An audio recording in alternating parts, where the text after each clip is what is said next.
नमस्कार दोस्तों, आप सबका स्वागत है आपके अपने YouTube चैनल लीगल पाठशाला बाई करण सांगवान पे। अगर आप चैनल पे फर्स्ट टाइम विज़िट कर रहे हो तो चैनल को सब्सक्राइब जरूर करना, बेल आइकन को प्रेस करना ताकि आपको आने वाली हमारी हर एक वीडियो का नोटिफिकेशन मिलता रहे। सो आज का सेशन काफ़ी इंपॉर्टेंट रहने वाला है। आज की वीडियो बहुत ही इंपॉर्टेंट है। आपने अभी हाल ही में एक टॉपिक का नाम सुना होगा न्यूज़ में जो रहा है, जिसका नाम है यूनिफॉर्म सिविल कोड।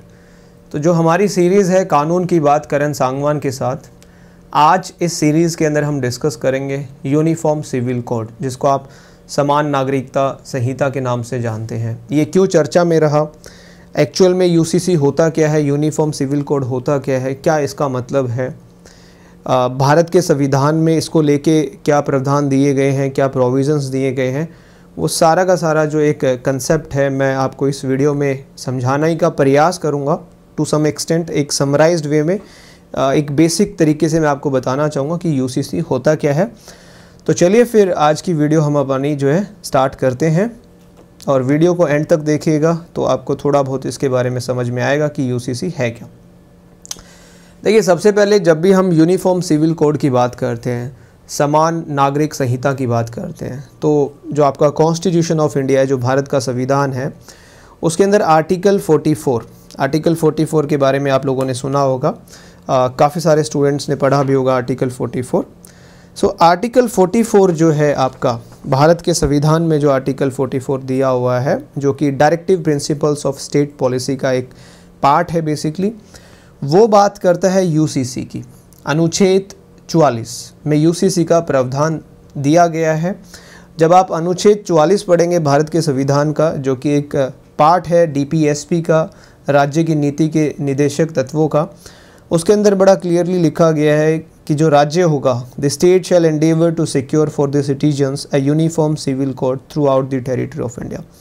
तो जो राज्य होगा वो अपने जो नागरिक हैं, जो सिटीजन्स हैं, उनके लिए जो है यूनिफॉर्म सिविल कोड की व्यवस्था करेगा, उसको लागू करने का प्रयास करेगा। एंडेवर वर्ड वहाँ पे यूज़ किया गया है। सबसे पहले जानते हैं कि ये यूसीसी जो है अभी न्यूज़ में क्यों था।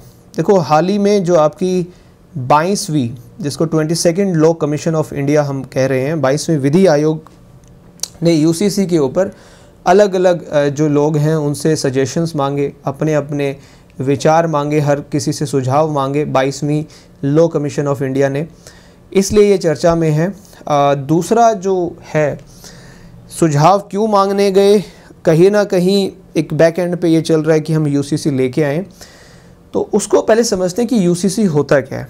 ठीक है, ये तो हमने समझा क्यों ये चर्चा में रहा, क्यों ये सुर्खियों में रहा, क्योंकि 22वें विधि आयोग ने इसके रिगार्डिंग कुछ लोगों से सुझाव मांगे। और यूसीसी की जब भी हम बात करें कि यूनिफॉर्म सिविल कोड है क्या, एक बेसिक एक हर एक आम नागरिक को पता होना चाहिए, तभी अगर ये इम्प्लीमेंट होगा। आपको पता ही नहीं है कि यूसीसी है क्या, तो इसको इम्प्लीमेंट करने का कोई मतलब नहीं बनता है। तो आप लोगों की जागरूकता के लिए मैं आपको बताना चाहूँगा कि यूसीसी है क्या। देखो, uniform civil code, uniform civil code मतलब यूनिफॉर्म सिविल कोड हर एक नागरिक के लिए, जो इस देश में जितने भी सभी नागरिक रह रहे हैं, उनके लिए एक समान कानून लागू करने का प्रावधान करता है यूसीसी। बेसिकली ये कहता है कि हम फॉर्मुलेट करेंगे one law for the entire country, पूरे देश के लिए एक कानून। ठीक है, जो कानून जो होगा आपका, वो हर एक, जो कहते हैं रिलीजियस कम्युनिटी, आप किसी भी धर्म के हो, किसी की समुदाय, धार्मिक समुदाय से आप बिलोंग करते हो, आपके ऊपर वो जो है कानून लगेगा। जैसे ये कानून जो है कहाँ अप्लाई होगा, ये वहाँ अप्लाई होगा जहाँ विवाह की बात आती है, जैसे पर्सनल मैटर्स की बात आती है, व्यक्तिगत मामलों की जहाँ बात आती है, वहाँ पे यूनिफॉर्म सिविल कोड अप्लाई होगा। अभी क्या अप्लाई होता है उसके बारे में भी समझेंगे। देखिए, जैसे हमारे व्यक्तिगत मामले कौन से हो गए, जैसे विवाह, ठीक है, शादी वगैरह आप कर रहे हो, मैरिज की बात कर रहे हैं हम, ठीक है, तलाक की बात कर रहे हैं, डिवोर्स की बात हम जैसे करते हैं, या विरासत की बात करते हैं, इनहेरिटेंस, प्रॉपर्टी को इनहेरिट करने की बात करते हैं, या अडॉप्शन लेने की बात करते हैं, गोद लेना किसी को, ठीक है, या फिर हम सक्सेशन की बात करते हैं, उत्तराधिकार की बात करते हैं। ठीक है, तो यहाँ पे अभी बेसिकली है क्या, अभी हर रिलीजन के अपने अपने लॉज बने हुए हैं इन चीज़ों को डील करने के लिए। जैसे यहाँ पे आप स्क्रीन पे देख पा रहे हैं, तो यहाँ पे मैंने विवाह, तलाक, विरासत, गोद लेने, उत्तराधिकार, ठीक है, ये सारे व्यक्तिगत मामलों के ऊपर जो है हम यूसीसी की बात करते हैं।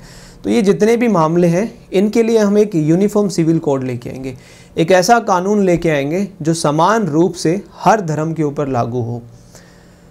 अभी एक्चुअल में क्या प्रैक्टिस है, अभी इंडिया के अंदर जो हमारा भारत देश है इसके अंदर हमारे क्या है, पर्सनल लॉ बने हुए हैं। आपने सुना भी होगा, पर्सनल लॉ है, सबके पर्सनल लॉज हैं। थोड़ा सा मैं समझाना चाहूँगा पर्सनल लॉज क्या होते हैं। देखो जितने भी धर्म हैं, ठीक है, उनके सबके अपने अपने स्पेसिफिक लॉज हैं। जैसे हिंदू की बात करें, हिंदू का अपना है, मुस्लिम की बात करें, मुस्लिम का अपना है।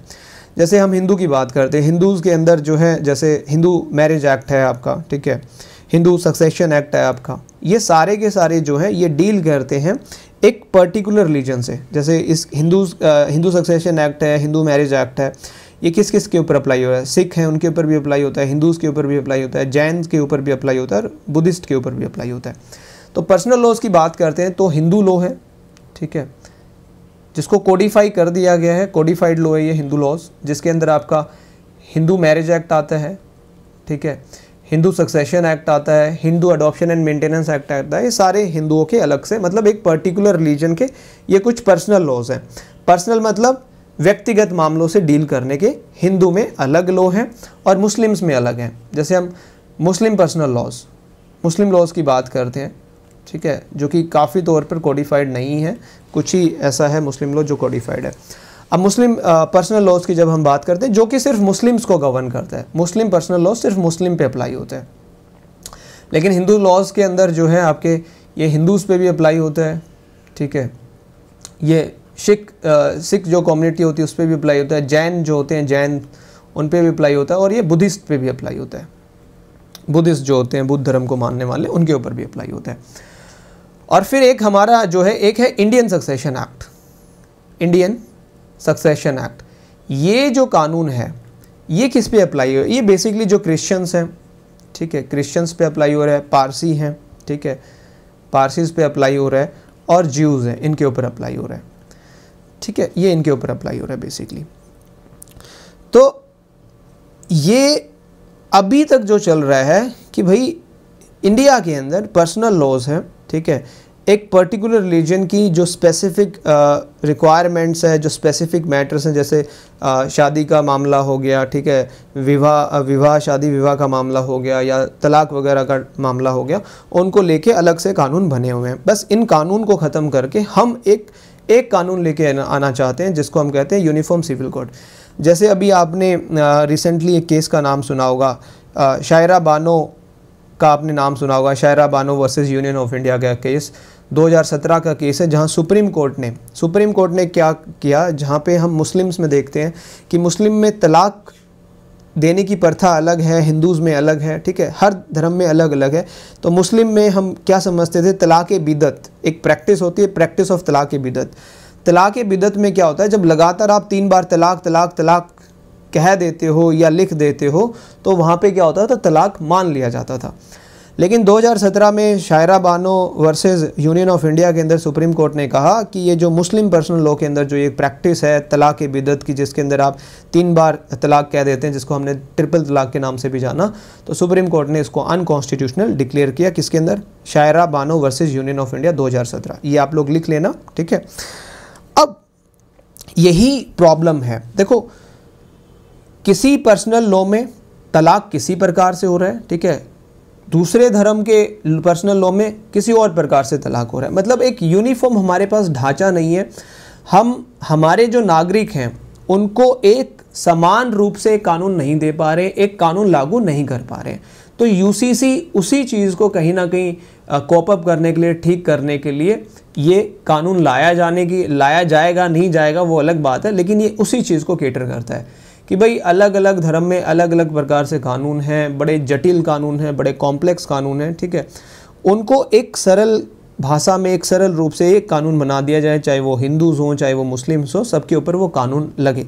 लेकिन ये जो यूसीसी है ये सिर्फ और सिर्फ उन्हीं मैटर्स के ऊपर अप्लाई होगा जो पर्सनल मैटर्स, जैसे मैंने बताया मैरिज है, डिवोर्स है, इनहेरिटेंस है, अडॉप्शन है, सक्सेशन है, ठीक है। तो ये तो हुआ यूसीसी के बारे में। आई होप आपको समझ में आ गया होगा। ये यूसीसी के बारे में जनरली है। इससे पहले जो सुप्रीम कोर्ट है, सुप्रीम कोर्ट की काफ़ी सारी ऐसी जजमेंट्स हैं जहां सुप्रीम कोर्ट ने बार बार कहीं ना कहीं संसद को, पार्लियामेंट को ये कहा है कि आप यूसीसी के ऊपर काम करें। जैसे अहमद खान वर्सेस शाह बानो बेगम का केस था 1985 का, वहाँ पे सुप्रीम कोर्ट ने कहा कि संसद को एक समान नागरिक संहिता की रूपरेखा तैयार करनी चाहिए। तो ये अहमद खान 1985 का केस था, अहमद खान साहब बानो बेगम, जहाँ दोबारा से वही सुप्रीम कोर्ट ने कहा कि पार्लियामेंट जो एक आउटलाइन फिक्स करे कॉमन सिविल कोड के लिए। उसके बाद आपका 1995 का जो एक केस था आपका सरला मुदगुल यूनियन ऑफ इंडिया, उसके अंदर दोबारा से सुप्रीम कोर्ट ने यूसीसी को इम्प्लीमेंट करने की बात कही। और फिर अभी Shayara Bano union of India के अंदर 2017 के अंदर जब ट्रिपल तलाक को अनकॉन्स्टिट्यूशनल डिक्लेयर किया, तो वहाँ पर फिर दोबारा से सुप्रीम कोर्ट ने एक इशारा किया कि यूसीसी को कहीं ना कहीं लेके आया जाए। अभी पूरे हिंदुस्तान में, पूरे इंडिया की अगर मैं बात करूं, पूरे इंडिया के अंदर सिर्फ और सिर्फ एक ऐसी जगह है जहां पे यूसीसी अप्लाई होता है, कॉमन सिविल कोड जहां पे अप्लाई होता है।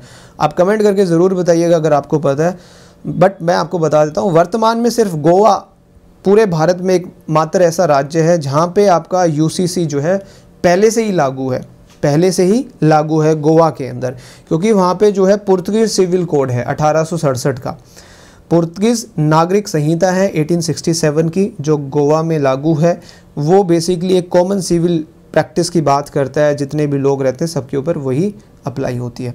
तो ये तो था यूसीसी के बारे में कि यूसीसी है क्या। एक लाइन में अगर मैं दोबारा से आपको बताना चाहूँ यूसीसी क्या है, यूसीसी एक समान कानून लागू करने का प्रावधान करती है, ठीक है, जो सभी धार्मिक समुदाय के जितने भी लोग हैं व्यक्तिगत मामलों में, जैसे विवाह, तलाक, विरासत, गोद लेने वाली बातें होगी, उत्तराधिकार वाली बातें होगी, उनके ऊपर अप्लाई करने के लिए हम यूसीसी को लेके आने के प्रयास कर रहे हैं या सोच रहे हैं, ठीक है। अब यहाँ पे दो चीज़ें निकलती हैं, पक्ष विपक्ष। कुछ आर्ग्यूमेंट्स हैं जो यूसीसी के फेवर में हैं, कुछ बातें हैं जो यूसीसी के अगेंस्ट हैं। पहले हम डिस्कस करेंगे जो बातें यूसीसी यूनिफॉर्म सिविल कोड के पक्ष में हैं, उनके फेवर में हैं। देखिए, जब भी हम यूसीसी की बात करते हैं, जैसे मैंने आपको कहा सबसे पहले कि कॉन्स्टिट्यूशन ऑफ इंडिया का आर्टिकल 44 यूनिफॉर्म सिविल कोड की बात करता है, तो फर्स्ट आर्ग्यूमेंट जो होगी हमेशा यूसीसी के फेवर में वो यही होगी कि इससे संबंधित प्रावधान भारत के संविधान में दिया गया है, ठीक है। जहां आप अनुच्छेद 44 पढ़ते हैं वो साफ साफ कहता है कि स्टेट जो है प्रयास करेगा एक यूनिफॉर्म सिविल कोड लेके आने की कोशिश करेगा। दूसरा, इसके फेवर में एक आर्ग्यूमेंट किया जाता है जिसको हम बोलते हैं सेकुलरिज्म। सेकुलरिज्म समझते हो क्या होता है? सेकुलरिज्म, जहां किसी एक धर्म को ज़्यादा ना मान्यता दी जाए, जहां किसी एक धर्म को ज़्यादा ना मान्यता दी जाए, सारे धर्म हमारे लिए एक जैसे हैं। अगर यूसीसी आ जाएगा तो कहीं ना कहीं इससे क्या होगा, सेकुलरिज्म को एक प्रमोशन मिलेगा, सेकुलरिज्म प्रमोट होगा इससे, ठीक है। यूसीसी हमने अगर कहीं पूरे हिंदुस्तान में यूसीसी लगा दिया तो वो धर्म तो वो ख़त्म हो जाएगा ना कि हिंदू के लो ये हैं, मुस्लिम्स के ये नहीं, सबके ऊपर बराबर कानून है, एक समान कानून सबके ऊपर अप्लाई होगा। तो दूसरी एक ये जो आर्ग्यूमेंट है जो इसके फेवर में की जाती है कि भाई यूसीसी लागू होने से जो कहते हैं पंथ निरपेक्ष राष्ट्र के सिद्धांतों को बनाए रखा जा सकेगा, ठीक है। और फिर इसके बाद हम तीसरी जो आर्ग्यूमेंट करते हैं वो ये कहते हैं कि राष्ट्रीय एकता और एकीकरण को बढ़ावा मिलेगा। अगर यूसीसी आ गया, यूसीसी आने के बाद क्या होगा, देखो नेशनल यूनिटी एंड इंटीग्रेशन, ठीक है। यूसीसी आ गया तो हर किसी के अंदर एक वो कहते हैं ना भाईचारे की भावना होगी। ये नहीं होगा कि आप हिंदू हैं आप मुसलमान हैं, क्योंकि सबके ऊपर एक समान कानून अप्लाई होने लग जाएगा। तो ये एक तीसरी आर्ग्यूमेंट है जो इसके फेवर में की जाती है कि यूसीसी राष्ट्रीय एकता को बढ़ावा देगी। किस प्रकार से? जैसे धार्मिक और सामुदायिक विभाजनों को समाप्त करेगी, ठीक है। जो धर्म के आपने नाम पे एक विभाजन कर रखा है, ठीक है, उसको ख़त्म करने का काम करेगा, ठीक है। समान नागरिकता को बढ़ावा मिलेगा इससे कि भाई सारे लोग समान हैं, ठीक है, हिंदू लोग अलग नहीं है, मुस्लिम लोग अलग नहीं, सबका एक ही कानून है, ठीक है। और एक जो हम कहते हैं ना एक कानून, जो एक कानून की प्रणाली होगी, एक यूनिफाइड लीगल सिस्टम होगा हमारे पास, ठीक है। अगर हिंदू में कोई तलाक लेना चाहता है, हिंदू में कोई विवाह करना चाहता है, या फिर मुस्लिम्स में कोई विवाह या तलाक लेना चाहता है, सबके लिए हमारे पास एक समान कानून है कि आपके ऊपर भी ये अप्लाई होगा और आपके ऊपर भी ये अप्लाई होगा। तो हम पर्सनल लॉज वहाँ पे ख़त्म हो जाएंगे, यूसीसी वहाँ पे आ जाएगा। तो ये एक आर्ग्यूमेंट है जो यूसीसी के फेवर में की जाती है। और जो इसके बाद की जो आर्ग्यूमेंट है, जो बहुत इंपॉर्टेंट आर्ग्यूमेंट है, जो हम कहते हैं कि जेंडर जस्टिस मिलेगा। जेंडर जस्टिस मतलब हम वैसे तो मेल फीमेल की बात करते हैं, अब ट्रांसजेंडर्स की भी बात हम करने लग गए हैं। सो मेल फीमेल जैसे आपने देखा होगा, हिंदू में देख लो या मुस्लिम्स में देख लो, महिलाओं को शायद इतनी इंपॉर्टेंस नहीं दी जाती, ठीक है। तो अगर यूसीसी आ गया तो यूसीसी क्या करेगा, जेंडर इक्वलिटी को प्रमोट करेगा, और जो वुमेन्स के प्रति जितनी भी महिलाएं हैं उनके प्रति जो भी एक डिस्क्रिमिनेटरी प्रैक्टिसेस चलाई जा रखी हैं उनको ख़त्म करने का कहीं ना कहीं प्रयास किया जाएगा। क्योंकि आप देखोगे हर किसी के पर्सनल रीजन में, जैसे हमने मुस्लिम लॉज में देखा था, ट्रिपल तलाक का जो कंसेप्ट था उसको सुप्रीम कोर्ट ने कहा कि ये असंवैधानिक है, क्योंकि वहाँ पे महिलाओं के राइट्स नहीं थे, महिलाओं को आप इतना अधिकार नहीं दे पा रहे थे। आपने जो मैन है, मेल पर्सन है, उसको ज़्यादा आपने वहाँ पे अधिकार देने का काम किया हुआ था। तो ये भी एक ऐसी आर्ग्यूमेंट है जो यूसीसी के फेवर में है कि ये जेंडर जस्टिस की बात करेगा, लैंगिक न्याय को बढ़ावा मिलेगा इससे, ठीक है। और लास्ट लेकिन वो हम कह सकते हैं कि जितने भी कानून हैं सारे बड़े सिंप्लीफाइड कर दिए जाएंगे। सरलीकरण हम जिसको कहते हैं कि बहुत ही एक जो जटिल कानून है, जैसे आप हिंदू सक्सेशन एक्ट पढ़ोगे बहुत टेक्निकल बना हुआ है, ठीक है, मुस्लिम सक्सेशन एक्ट बहुत टेक्निकल है, एक बड़ा सिंपल सा कानून आ जाएगा, ठीक है। जटिल कानूनों को हम एक सरल कानून के रूप में यहाँ पे बना देंगे यूसीसी के तहत। और फिर एक और कहते हैं कि जो आपने पढ़ा होगा United nation human rights committee, United nation human right committee ने भी कहा है काफ़ी बार कि इंडिया को इम्प्लीमेंट करना चाहिए यूसीसी, जिससे हिंदुस्तान के अंदर जो एक इक्वलिटी है, जो एक इक्वलिटी की भावना है वो उत्पन्न हो, सब लोगों को एक नज़रिए से देखा जाए, और जो डिस्क्रिमिनेशन है, जो भेदभाव वो कहीं ना कहीं ख़त्म हो जाएगा अगर यूसीसी आ जाता है। तो ये कुछ आर्ग्यूमेंट्स हैं, ये मेरी नहीं है, ठीक है, ये जो आपका United nation human rights committee जो है उन्होंने ये आर्ग्यूमेंट्स अपनी दी हुई हैं। तो ये कुछ है, और साथ ही साथ में फिर हम कहते हैं कि अभी जो एक मॉडर्न टाइम चल रहा है, जिसको आप आधुनिक समय की बात करते हैं, कि अगर हम यूसीसी लेके आएंगे तो मॉडर्न टाइम के साथ भी जो है थोड़ा सा तालमेल हम स्थापित करने का प्रयास कर पाएंगे यूसीसी के तहत, ठीक है। क्योंकि देखो आज के टाइम में जो एक मॉडर्न कल्चर है वहाँ पे हम शायद एक रिलीजन से ऊपर उठ के हम सोचते हैं, हम ये समझते हैं कि जितने भी रिलीजन है, जितने भी धर्म है, सारे एक समान है, सबको बराबर ही मान्यता मिलनी चाहिए, सारे के सारे जो हैं एक ही नज़र से देखे जाने चाहिए। तो ये कुछ आर्ग्यूमेंट्स थी यूसीसी के फेवर में। अब इसके विरुद्ध भी कुछ बातें हैं जो आपको समझनी चाहिए। विरुद्ध जो सबसे पहले वो है, जैसे हम कहते हैं ये डाइवर्सिटी के अगेंस्ट है, जिसको हम बोलते हैं विविधता के विरुद्ध है। अगर यूसीसी आ गया तो जैसे काफ़ी सारे ऐसे समुदाय हैं जिनकी संस्कृति अलग है, जिनकी धार्मिक पहचान अलग है, अगर यूसीसी आ गया तो उनकी जो एक उस समुदाय की जो एक संस्कृति है या उसकी जो धार्मिक पहचान है कहीं ना कहीं वो कमज़ोर हो जाएगी, है ना। और जैसे भारत का संविधान आप पढ़ते हैं तो वहाँ पे अनुच्छेद 25 है, आर्टिकल 25, जो आपको रिलीजन एक फंडामेंटल राइट देता है कि आपका जो धर्म है आप उसको प्रोपोगेट कर सकते हो, प्रोफेस कर सकते हो, अपने हिसाब से जो भी आपको ठीक लगे उस प्रकार से आप अपने धर्म को फॉलो कर सकते हो। तो ये एक ऐसी आर्ग्यूमेंट है जो यूसीसी के विरुद्ध में जाती है कि भाई कहीं ना कहीं यूसीसी आएगा तो जो एक डाइवर्सिटी है उसको कहीं ना कहीं कर्टेल करेगा, और ये वॉयलेट कर सकता है रिलीजियस फ्रीडम को, जो अनुच्छेद 25 आपको देने का काम करता है। धार्मिक स्वतंत्रता जो है उसको कहीं ना कहीं ये नुकसान पहुंचाने का काम करेगा यूसीसी। ये यूसीसी के विरुद्ध में एक आर्ग्यूमेंट कही गई है। दूसरी आर्ग्यूमेंट ये कही गई है कि अगर आप यूनिफॉर्म सिविल कोड ले आएंगे, जो आप कह रहे हैं कि कॉमन सिविल कोड आ जाएगा, तो कहीं ना कहीं कुछ समुदाय में कुछ धर्म ऐसे हैं, कुछ माइनॉरिटी ग्रुप ऐसे हैं जहाँ पे बड़ी यूनिक प्रैक्टिस है, यूनिक राइट्स हैं उनके, ठीक है, वो एक कल्चरल ऑटोनॉमी है उनकी, कहीं ना कहीं वो आप इनसे ख़त्म कर देंगे इससे यूसीसी से जो अल्पसंख्यक समूह होते हैं, ठीक है, उनको जो एक सुरक्षा और विशेष अधिकार मिलना चाहिए वो कहीं ना कहीं यहाँ पे ख़त्म हो जाएगा, और उनकी जो संस्कृति है वो नष्ट हो जाएगी यूसीसी के आने की वजह से, ठीक है। तीसरा कहता है कि भाई अगर हम यूसीसी लेके आ रहे हैं और हम हर एक उस इंसान से, उस जैसे हम कहते हैं कि जो धर्म के रीति रिवाज के या धार्मिक कानूनों के बारे में जिनको थोड़ी समझ है, अगर हमने उनकी सहमति नहीं ली तो कहीं ना कहीं ये समाज में कहते हैं ना कि समाज में अशांति पैदा हो सकती है इससे। अगर आप लोगों से सलाह नहीं लोगे, लोगों को जागरूक नहीं करोगे यूसीसी के बारे में, और सबके ऊपर आप यूसीसी ले आओगे, एकदम से कह दोगे कि हम यूसीसी ले आए हैं, उससे होगा क्या? अगर कोई एक हिंदू धर्म का है, एक मुस्लिम धर्म का है, वो तो अपना पुराना जो उसका रीति रिवाज है उसी को फॉलो करेगा, और जब वो अपने पुराने रीति रिवाज को फॉलो करेगा तो वो आपकी यूसीसी के विरुद्ध जाएगा। तो इसलिए ये बहुत ज़रूरी है कि जब भी आप यूसीसी लाएं या यूसीसी लाने के बारे में सोचें तो आम सहमति जो है ज़रूरी है। अगर आम सहमति नहीं होगी तो सामाजिक अशांति पैदा हो सकती है यूसीसी लागू होने के बाद। और एक लास्ट में ये कहा गया है कि क्योंकि जब भी हम बात करते हैं हमारे हिंदुस्तान में दो चीज़ें, एक सेंट्रल गवर्नमेंट की बात होती है, एक स्टेट राज्य स्तर की बात होती है। तो एक आर्ग्यूमेंट ये भी कही जाती है यूसीसी के विरुद्ध कि यूसीसी जो है ये सेंटर लेके आएगा, क्योंकि पूरे हिंदुस्तान के लिए लेके आ रहे तो सेंट्रल गवर्नमेंट ही इसको लेके आ सकती है। लेकिन कहा यह गया है कि जो राज्य सरकारें होती हैं उनको ज़्यादा पता है, ठीक है, वो एक हम कह सकते हैं कि राज्य सरकार जो है ज़्यादा उस चीज़ से जुड़ी हुई है, उनको ज़्यादा पता है कि उनके राज्य में क्या जो है मतलब किस प्रकार से लोग इस चीज़ के ऊपर रिएक्ट करेंगे, क्या सिचुएशंस हो सकती हैं। तो ये भी कहा गया है कि ये ज़्यादा ठीक है कि राज्य अपने हिसाब से सोचे कि पर्सनल लॉज ठीक हैं जो आज तक चले आ रहे हैं या फिर ज़रूरत है, ठीक है। ग्रास रूट रियलिटीज़ जो हैं वो स्टेट गवर्नमेंट्स को ज़्यादा पता है, ना कि सेंट्रल गवर्नमेंट को, ठीक है। तो ये कुछ इसके पक्ष और विपक्ष की बातें थी, और हमने इसके विरुद्ध भी बातें की कि भाई ये चीज़ें हैं इसके विरुद्ध कही गई हैं। अब वैसे अगर देखा जाए तो देखो ये तो सबकी अपनी अपनी समझ है, ठीक है। आप लोग कमेंट करके ज़रूर बताना आपको क्या लगता है कि यूसीसी आना चाहिए नहीं आना चाहिए।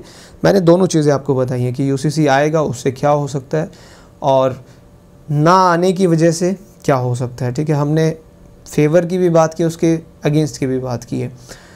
अब कहा यह जाता है, माना ये जाता है कि भाई सरकार जो है हर एक व्यक्ति को, जो मेजर लोग हैं जैसे हम कहते हैं कि रिलीजियस लीडर्स हैं, ठीक है, उनको कहीं ना कहीं इन चीज़ों में इंडल्ज करें। धार्मिक नेताएं जो हैं समुदाय को, किसी एक पर्टिकुलर समुदाय को कोई रिप्रेजेंट कर रहा है, उन लोगों के सुझाव ले, उन लोगों से विचार विमर्श करें, उसके बाद ही इसका फैसला लिया जाए यूसीसी का। दूसरा ये कहा जाता है कि एक मजबूत राजनीतिक इच्छा शक्ति होनी चाहिए। सरकार सिर्फ इसलिए ना करे कि उनको वोट लेने हैं, इसलिए ये कदम ना उठाया जाए। सरकार को ये सुनिश्चित करना चाहिए कि यूसीसी को राजनीतिक लाभ के एक साधन के रूप में लागू नहीं किया जाए कि भाई पॉलिटिकल बेनिफिट हो जाएगा यूसीसी ले आओ, नहीं। आपको सारी चीज़ों को मद्देनज़र रखते हुए, जो कहते हैं ना कि गैर पक्षपातपूर्ण और समावेशी तरीके से इन चीज़ों को किया जाए तो ज़्यादा बेहतरीन रहेगा। आप मतलब अपने पॉलिटिकल बेनिफिट के लिए एकदम से लेके आएंगे तो वो कहीं ना कहीं नुकसानदायक हो सकता है। और एक और बात यह है कि हम लोगों को जागरूक करें इस चीज़ के ऊपर। जागरूकता बहुत ज़रूरी, अवेयरनेस होनी चाहिए। जो एक आम नागरिक है, जैसे मैं आज वीडियो बना के आपको बता रहा हूँ, शायद एक जो आम नागरिक है, हिंदुस्तान में करोड़ों लोग रहते हैं लेकिन नहीं पता किसी को कि यूसीसी होता क्या है। यूनिफॉर्म सिविल कोड के ऊपर जागरूकता, अवेयरनेस करने की बहुत ज़रूरी है। सरकार अगर कदम उठाए इन चीज़ों के रिगार्डिंग के, ये बहुत आवश्यकता है कि आम जनता यूसीसी के बारे में उनको पता हो, वो समझें कि यूसीसी आने से क्या परिवर्तन आ सकता है, क्या उनके जो अधिकार हैं उनके ऊपर क्या प्रभाव आएगा, या क्या उनको बेनिफिट हो सकता है, क्या उनको नुकसान हो सकते हैं। किसी भी प्रकार से आप मीडिया के माध्यम से या पब्लिक में जा के आप इन चीज़ों को बताने का प्रयास करें तो ज़्यादा उचित रहेगा। तो ये कुछ बातें थी यूसीसी के रिगार्डिंग। मैंने आपको समझाया यूसीसी होता क्या है, क्यों ये चर्चा में रहा है, ठीक है। देखो पर्सनल मैटर्स को लेके अभी तक पर्सनल लॉज हैं हमारे इंडिया के अंदर, लेकिन जो सिविल मैटर्स हैं उनको लेके हमारे पास यूनिफॉर्म कोड है। जैसे अगर कोई क्राइम कमिट करता है, चाहे वो मुस्लिम हो, चाहे वो हिंदू हो, चाहे वो क्रिश्चियन हो, चाहे वो सिख हो, चाहे वो जैन हो, चाहे वो बुद्धिस्ट हो, कोई क्राइम कमिट करता है उसके ऊपर तो इंडियन पिनल कोड, भारतीय दंड संहिता जो है अप्लाई होती है। वो एक यूनिफॉर्म कोड हमने बना रखा है सिविल मैटर्स के लिए। लेकिन पर्सनल मैटर्स के लिए पर्सनल लॉज हैं, ठीक है। या फिर ये हो सकता है आप यूसीसी ना लेके आएँ, आप एक काम कर लीजिए कि जो पर्सनल लॉज हैं उन्हीं को आप बेहतरीन तरीके से कोडिफाइड कर लीजिए। इससे क्या होगा, जो आपका आर्टिकल 25 है कॉन्स्टिट्यूशन का, अनुच्छेद 25 है, जो एक रिलीजियस फ्रीडम की बात करता है, वो भी बना रहेगा। और साथ के साथ में जो कानून है, पर्सनल लॉज हैं, उनको रिफॉर्म किया जाए तो और बेहतरीन तरीके से ये चीज़ें काम कर सकती हैं। तो ये था यूसीसी के ऊपर। आप अपनी राय ज़रूर बताइए कमेंट बॉक्स में कमेंट करके कि आप यूसीसी के पक्ष में हो या इसके विपक्ष में हो, इसके साथ हो या इसके खिलाफ़ हो। ये मैंने आपको थोड़ा सा बेसिक बताया है, डिटेल तो बहुत बड़ा टॉपिक है ये यूसीसी का, उसके बारे में तो मैं चर्चा नहीं कर पाऊँगा यहाँ पे। बस मैं आप लोगों को थोड़ा सा बताना चाह रहा था, अवेयर करना चाह रहा था कि यूसीसी होता क्या है, ठीक है। आई होप आपको समझ में आया होगा। जाने से पहले दोबारा से मैं एक लाइन में आपको दोबारा से सम अप करके बताना चाहूँगा यूसीसी क्या होता है। देखो, uniform civil code, uniform civil code क्या है? यूनिफॉर्म सिविल कोड एक ऐसा कानून है जो समान रूप से हर एक व्यक्ति के ऊपर लागू होगा, लेकिन किन मामलों में लागू होगा ये समझना बहुत ज़रूरी है।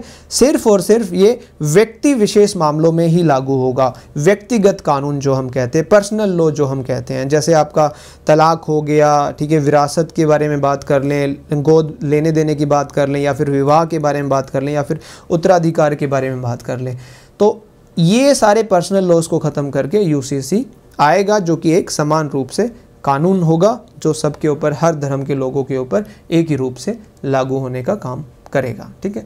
तो ये था यूसीसी। अगर वीडियो अच्छी लगी हो तो लाइक करना, शेयर करना और कमेंट करके ज़रूर बताना आपके क्या विचार हैं यूसीसी के ऊपर। हम इसके ऊपर चर्चा भी कर सकते हैं साथ में बैठ के, एक ऑनलाइन जो है वीडियो हम कर सकते हैं इसके ऊपर बैठ के, ठीक है। चलिए, सो आज के लिए इतना ही। जाने से पहले आप लोगों से रिक्वेस्ट करूंगा कि इस वीडियो को शेयर करना और ज़रूर बताना हाउस दी जोश राइट नाउ।